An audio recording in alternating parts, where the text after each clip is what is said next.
Okay, the final two steps: charging and seating the bullet. I put my bullet seating die in and I have already set it. If you're not changing bullets, you can just set it, lock it down, and you can screw and unscrew everything.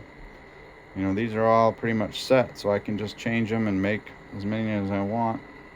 Go back the next day, do it again.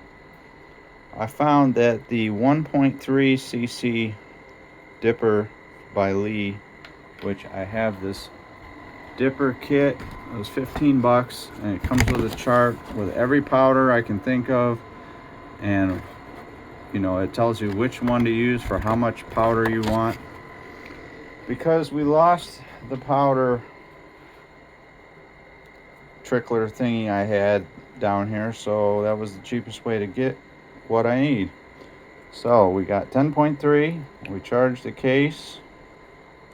It's hard to do this with a camera in your hand. Okay, charged up. Lift a little bit to get past the primer. Stick the case in. Now if you have this primer in here, even though you're not priming anything, it helps hold it down. It helps hold the bullet in place, or the case in place. And we're gonna try to keep this concentric if possible. It's hard to do this. What I'm gonna do this time is just kind of raise it to feed it in, even though I like to get it seated before I do any of that. And all the way. Good neck tension. It's good. And now you have 150 grain bullet that is going to give you approximately 1,400 feet per second, and it cost you about a quarter. Now, I recommend the gas check bullets because even though that is a slower powder, it still helps keep erosion of your throat down. And then you can upgrade to 2400 powder or a better powder and get faster loads with lead, or you can, you know, you don't need to do the expansion. You can use high power, you know.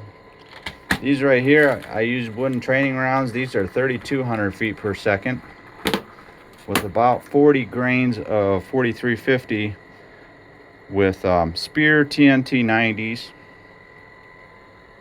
Those are all Swedish training rounds. I haven't had any issues with them. You can see I tumbled these for quite a while to get them to look nice.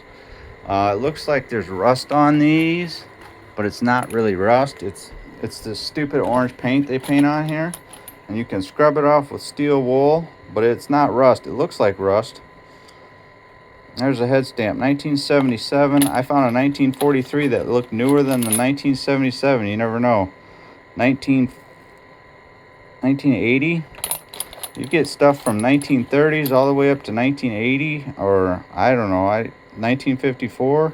They're all different because they just reused their brass over and over again, and then when it finally was near the end of the line, they graded it every time.